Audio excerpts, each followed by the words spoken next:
पराई स्त्री हमेशा अधिक आकर्षक क्यों लगती है? तुमने कभी गौर किया है, जो तुम्हारे पास है वो धीरे धीरे साधारण लगने लगता है और जो तुम्हारा नहीं है वो अचानक बहुत आकर्षक लगने लगता है।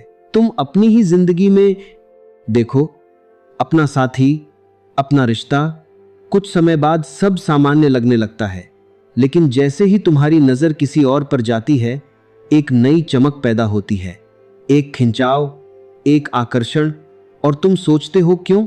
क्या सच में सामने वाला व्यक्ति ज्यादा सुंदर है या तुम्हारे भीतर कुछ और चल रहा है?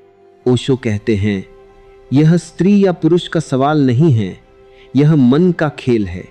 मन हमेशा उसी चीज की ओर भागता है जो उसके पास नहीं है। जो मिल गया वो खत्म हो गया और जो नहीं मिला वो सपना बन गया। यही मन की प्रकृति है। तुम्हें लगता है कि पराई स्त्री ज्यादा आकर्षक है क्योंकि उसमें एक रहस्य है। तुम उसे पूरी तरह नहीं जानते, इसलिए तुम्हारी कल्पना उसे और सुंदर बना देती है। कल्पना असलियत से हमेशा ज्यादा चमकदार होती है और तुम असलियत से भागते हो।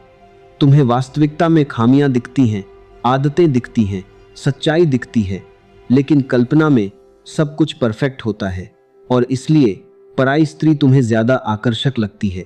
यह आकर्षण वास्तविक नहीं है, यह तुम्हारे मन की बनाई हुई छवि है, लेकिन यही एक गहरा खतरा छुपा है। अगर तुम इस भ्रम को सच मान लेते हो तो तुम अपने पास जो है उसे भी खो सकते हो, क्योंकि तुम एक सपना पकड़ने के लिए हकीकत छोड़ देते हो और जब वो सपना भी हकीकत बन जाता है तो वही कहानी दोहराई जाती है। फिर कुछ समय बाद वो भी साधारण लगने लगता है और मन फिर किसी और की तरफ भागता है। यह एक अंतहीन चक्र है। अब सवाल ये नहीं है कि तो आपकी पाती अपता पराई स्त्री आकर्षक क्यों लगती है। सवाल ये है, तुम्हारा मन हमेशा अधूरा क्यों रहता है? और जब तक तुम इस सवाल को नहीं समझते, तुम हर बार उसी जाल में फांसते रहोगे। अब धीरे धीरे इस रहस्य को और गहराई से समझते हैं। अब ध्यान से देखो, तुम्हें लगता है कि आकर्षण बाहर है, लेकिन असल में वो तुम्हारे भीतर है। तुम्हारे भीतर एक खालीपन है, एक अधूरापन जिसे तुम भरना चाहते हो। और जब तुम किसी नई स्त्री को देखते हो तो तुम्हें लगता है शायद यह खालीपन अब भर जाएगा, लेकिन सच क्या है? तुम खाली हो और तुम उसी खालीपन को लेकर हर नए चेहरे की तरफ भागते हो। ओशो कहते हैं, जिसे तुम प्रेम समझते हो वो अक्सर सिर्फ आकर्षण होता है और आकर्षण हमेशा नया ढूंढता है, क्योंकि नया तुम्हें उम्मीद देता है। तुम सोचते हो इस बार कुछ अलग होगा, इस बार सब सही होगा, लेकिन क्या होता है? कुछ समय बाद वही व्यक्ति, वही रिश्ता फिर से सामान्य लगने लगता है। क्यों? क्योंकि समस्या उस व्यक्ति में नहीं थी, समस्या तुम्हारे भीतर थी। तुम अपने भीतर के खालीपन से भाग रहे हो और उसे दूसरों से भरने की कोशिश कर रहे हो, लेकिन कोई दूसरा तुम्हें पूरा नहीं कर सकता। जब तक तुम खुद पूरे नहीं हो, तुम हर रिश्ते को अधूरा महसूस करोगे। और यही कारण है कि पराई स्त्री हमेशा ज्यादा आकर्षक लगती है, क्योंकि उसमें अभी तक कोई वास्तविकता नहीं जुड़ी है, सिर्फ कल्पना है, सिर्फ उम्मीद है, और उम्मीद हमेशा सुंदर लगती है। लेकिन जैसे ही तुम करीब आते हो, सच्चाई सामने आने लगती है। तुम्हें उसकी आदतें दिखती हैं, उसकी कमियां दिखती हैं, और फिर वही कहानी शुरू। तुम्हारा मन फिर कहता है कुछ कमी है, कुछ और चाहिए, और तुम फिर किसी नई तरफ देखने लगते हो। यह अंतहीन है। अगर तुम इसे समझ नहीं पाए तो तुम पूरी जिंदगी बस चेहरे बदलते रहोगे, लेकिन भीतर का खालीपन वहीं का वहीं रहेगा। अब एक सच्चाई जो शायद तुम्हें चुभे, तुम जिसे आकर्षण कहते हो वो अक्सर तुम्हारी बेचैनी है। तुम स्थिर नहीं हो, इसलिए तुम्हें हमेशा कुछ नया चाहिए। तुम शांत नहीं हो, इसलिए तुम्हें हमेशा उत्तेजना चाहिए। और जब तक यह चलता रहेगा, तुम कभी संतुष्ट नहीं हो पाओगे। अब सवाल यह है, क्या तुम इस चक्र को देख पा रहे हो? अगर देख लिया तो इससे बाहर निकलने का रास्ता भी है, लेकिन अगर नहीं देखा तो तुम बार बार उसी भ्रम में गिरते रहोगे। अब भीतर देखने का समय है, क्योंकि जवाब बाहर नहीं है, तुम्हारे भीतर है। अब थोड़ा और गहराई में चलते हैं, क्योंकि यहीं पर सबसे बड़ा धोखा छुपा है। तुम जिस पराई स्त्री की तरफ आकर्षित होते हो, असल में तुम उसे नहीं देख रहे होते। तुम देख रहे होते हो अपनी कल्पना। तुम उसके बारे में कुछ नहीं जानते, उसकी सच्चाई नहीं जानते, उसका जीवन नहीं जानते। फिर भी तुम्हें लगता है कि वो खास है। क्यों? क्योंकि तुम्हारा मन उस पर एक कहानी बना देता है। तुम उसके अंदर वो सब देख लेते हो जो तुम देखना चाहते हो। तुम उसे वैसा बना लेते हो जैसा तुम्हारा मन चाहता है, और यही भ्रम है। ओशो कहते हैं, मन एक चित्रकार है। वो खाली जगह को भी रंग देता है। जहां जानकारी नहीं होती वहां कल्पना शुरू हो जाती है, और कल्पना हमेशा हकीकत से ज्यादा सुंदर होती है। यही कारण है कि दूर से हर चीज खूबसूरत लगती है, लेकिन जैसे ही दूरी कम होती है, सच्चाई सामने आने लगती है, और सच्चाई हमेशा साधारण होती है। अब देखो, तुम अपने साथी के साथ रहते हो, तुम उसे पूरी तरह जानते हो, उसकी अच्छाइयां, उसकी कमियां, इसलिए तुम्हारे पास कल्पना के लिए जगह नहीं बचती।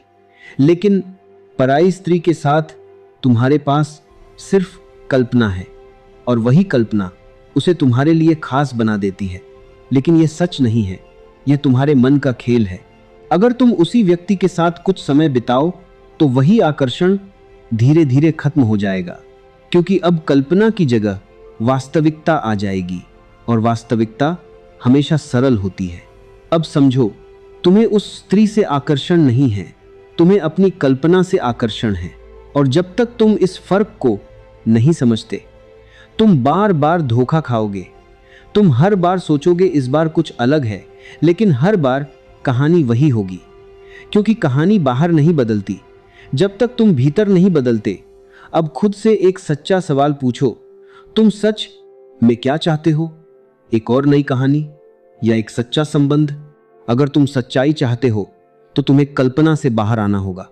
तुम्हें चीजों को वैसा देखना होगा जैसा वो है, न कि जैसा तुम्हारा मन दिखाना चाहता है। और यही जागरूकता तुम्हें इस जाल से बाहर निकाल सकती है, वरना तुम हमेशा अपने ही बनाए हुए भ्रम में जीते रहोगे। अब एक और गहरी बात समझो, तुम सोचते हो कि समस्या संबंध में है। तुम्हें लगता है शायद तुम्हारा साथी सही नहीं है, शायद कोई और बेहतर हो सकता है। लेकिन सच्चाई इससे बिल्कुल अलग है। समस्या संबंध में नहीं है, समस्या तुम्हारी दृष्टि में है। तुम हर चीज को आदत बना लेते हो। जो आज नया है वो कल सामान्य हो जाता है। यह मन की प्रकृति है। जब तुम किसी के साथ होते हो, शुरुआत में सब नया लगता है, हर बात में उत्साह होता है, हर क्षण में ताजगी होती है। लेकिन धीरे धीरे वही चीजें दोहराई जाने लगती हैं, और मन जो हमेशा नया चाहता है वो ऊबने लगता है। यह ऊब तुम्हें बाहर देखने पर मजबूर करती है। तुम सोचते हो शायद बाहर कुछ बेहतर है, लेकिन सच क्या है? बाहर कुछ नया नहीं है, तुम्हारा मन नया चाहता है। और जब तक मन नया चाहता रहेगा, तुम कभी संतुष्ट नहीं हो पाओगे। तुम एक से दूसरे में जाओगे, फिर दूसरे से तीसरे में, लेकिन हर बार कुछ समय बाद वही खालीपन वापस आ जाएगा, क्योंकि तुमने जड़ को नहीं बदला। अब ध्यान से सुनो, प्रेम और आकर्षण में फर्क है। आकर्षण नएपन पर टिका होता है, लेकिन प्रेम जागरूकता पर टिका होता है। आकर्षण कहता है कुछ नया चाहिए, प्रेम कहता है जो है उसे गहराई से देखो। जब तुम सच में किसी को देखते हो, बिना तुलना के, बिना उम्मीद के, तब एक अलग ही सुंदरता खुलती है जो कभी खत्म नहीं होती। लेकिन उसके लिए तुम्हें अपने मन को समझना होगा। तुम्हें यह देखना होगा कि तुम्हारा मन कैसे हर चीज को पुराना बना देता है। और जब तुम इसे देख लेते हो तो एक चमत्कार होता है। तुम वही चीज जो पहले साधारण लग रही थी, उसे नए नजरिए से देखने लगते हो।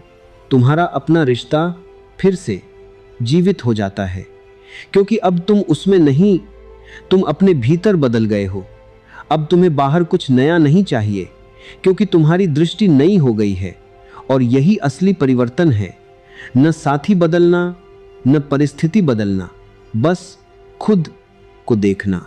और जब तुम खुद को देख लेते हो तो तुम्हें समझ आता है पराई स्त्री आकर्षक नहीं थी, तुम्हारा मन भटक रहा था।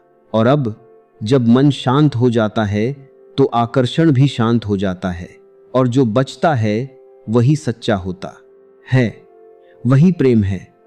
अब धीरे धीरे सब स्पष्ट हो रहा है, और अब जो बचा है वो सबसे गहरा है।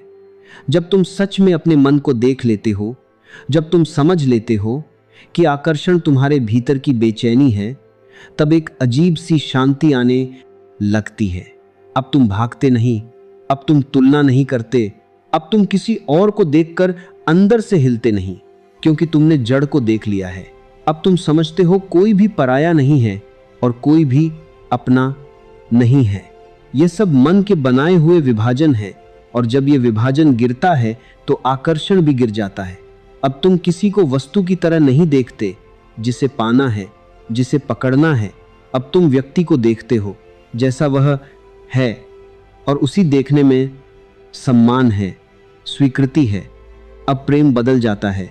यह अब लालसा नहीं है, यह अब पकड़ नहीं है, यह एक स्वतंत्रता है। तुम किसी के साथ हो सकते हो लेकिन उस पर निर्भर नहीं होते। तुम किसी को प्रेम कर सकते हो लेकिन उसमें खोते नहीं। यही परिपक्वता है, और यही वो बिंदु है जहां आकर्षण समाप्त हो जाता है और प्रेम जन्म लेता है। अब तुम्हें कुछ नया नहीं चाहिए, क्योंकि तुम भीतर से पूर्ण हो, और जो पूर्ण होता है वो खोजता नहीं है, वो बांटता है। अब तुम्हारा प्रेम मांगता नहीं है, देता है, और यही असली सुंदरता है। अब कोई भ्रम नहीं बचता, कोई दौड़ नहीं बचती, बस एक स्पष्टता कि जो भी है वही पर्याप्त है। और इसी स्पष्टता में तुम पहली बार संबंध को समझते हो, न पकड़ न भागना, बस होना। और इसी होने में सब कुछ शांत हो जाता है। अब कहने को कुछ नहीं बचता। जो समझना था वो तुम्हारे सामने है। अब यह तुम्हारे ऊपर है। तुम इसे सुनकर आगे बढ़ जाओगे या इसे अपने भीतर उतरने दोगे। याद रखो, समस्या कभी बाहर नहीं थी, न किसी स्त्री में, न किसी संबंध में। समस्या हमेशा भीतर थी, और जैसे ही तुम भीतर देख लेते हो, सब कुछ बदल जाता है। अब तुम्हें किसी और की तलाश नहीं होती, क्योंकि तुमने खुद को पा लिया। अब कोई आकर्षण तुम्हें खींचता नहीं, क्योंकि तुम स्थिर हो गए। अब तुम्हारे भीतर कोई खालीपन नहीं जिसे भरना हो, और जब भीतर खालीपन नहीं होता तो बाहर का आकर्षण अपना जादू खो देता है। अब संबंध एक जरूरत नहीं रहते, वे एक सहज प्रवाह बन जाते हैं। तुम किसी के साथ हो सकते हो बिना उसे खोने के डर के, और अकेले भी रह सकते हो बिना किसी कमी के। यही स्वतंत्रता है, यही परिपक्वता है, और यही सच्चा प्रेम है। अब कोई निष्कर्ष नहीं, कोई सलाह नहीं, सिर्फ एक बात खुद को देखो। वहीं से सब शुरू होता है और वहीं सब समाप्त होता है। यही पर्याप्त है।